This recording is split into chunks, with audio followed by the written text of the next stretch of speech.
Hey, we're the Veronicas, and you're watching Hit the Floor magazine.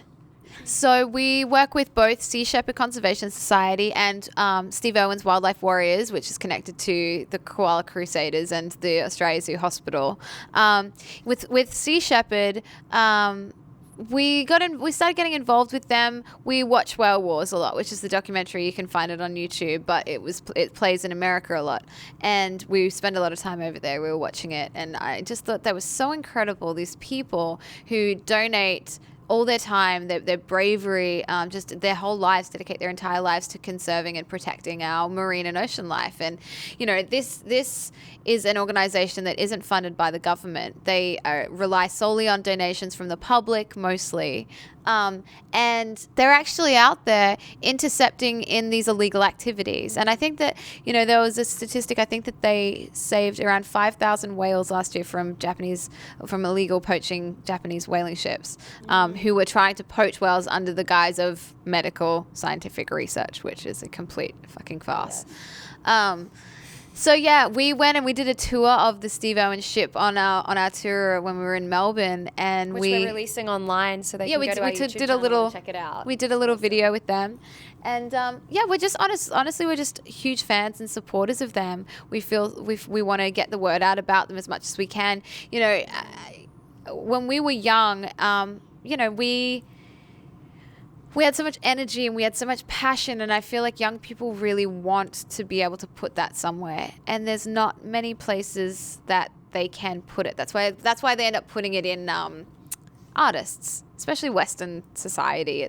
There's no great spiritual, you know, center point for anyone apart from Christianity. And if it's not Christianity, then we've kind of got nothing. And a lot of people don't relate to Christianity as in the broad aspect of how it's presented.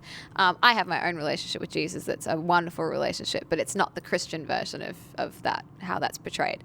So if you don't have that, you don't have that center point, where's the next place you turn to? You turn to music, you turn to artists, and most of the time that has turned pop culture into a very self-serving mentality. It's like Kim Kardashian, the queen of the selfie. So what do you learn? You learn how to take selfies, and you learn how to become self-absorbed. And if you're feeding our generation knowledge, information, empowerment, and places to put their energy that's actually going to make a difference, it's actually going to give them purpose, it's actually going to help them in some way progress and become better humans, more compassionate, more, a greater kindness and appreciation for the planet that we live on. You know, that's what we want to be doing. And so that's why we got involved with them, because they are really passionate people, and they get results. They're directly out there taking action. They're not just there signing petitions. They use tactics that,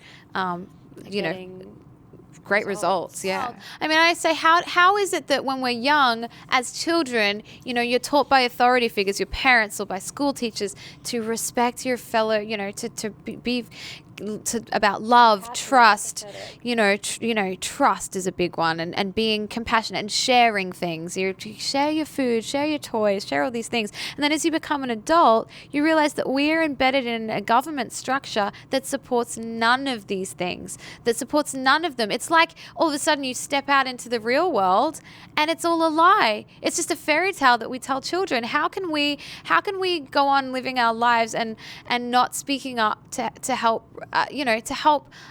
change these things? It's, you know, we're all given a voice. We're all implemented with power. We're all powerful people. I know we're not encouraged to think that way necessarily. We're all very much encouraged to think individualistic, about to judge other people, to fear your neighbor, and we're also segregated in that sense. It's Yeah, sorry. I thought you were going on to say something.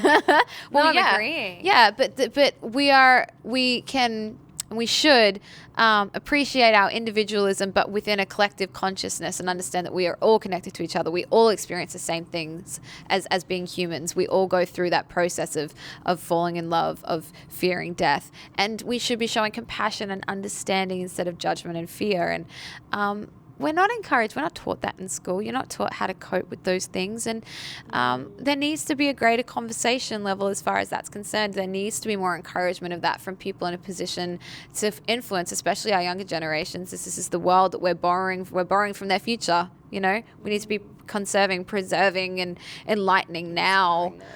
So that's the trip we're on. That's what we want to be doing. Yeah, that's what we want to be helping to get that message out, because not enough people are. It's like people do in their own small ways, but we all need to take it upon ourselves to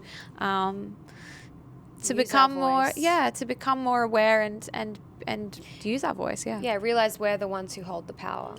Well, when we've been so blessed with such a long career. It's been apart from the fact that there was a very middle ground there where we didn't, it seemed like we weren't doing a lot in the public eye. We were still creating music. But we've had a wonderful career, and we've experienced so many things that people equate to being successful and having made it. And, we know what it's like to have a great amount of money now, and having experienced that, we know what it's like to go to all the cool parties. We know what it's like to hang out with all the popular, famous people and be considered, in that group ourselves. And that doesn't do anything. It doesn't mean anything at the end of the day if you're not there willing to stand for more than just an ego boosting situation, for more than just a material sense of what's going on. If you're not willing to stand up for something greater than yourself, then what are we really doing? What are you living for? You're going to die not having made any difference. So the simplest thing that people can do is just be kind. Just be kinder, be more compassionate, be more understanding. If you're fearing and judging, then you're in the wrong. Something's wrong there. You've got to look for the compassion. You've got to look for the miracle. So, yeah, it's nice, and I feel a conscious shift going on in the world. We're in the age of Aquarius. We're starting in the age of Aquarius, and I think that that people want that. I think it's happening because people want it more than ever. Yeah, very well said. Well, it wasn't. I love that quote. Every challenge is an opportunity for a miracle.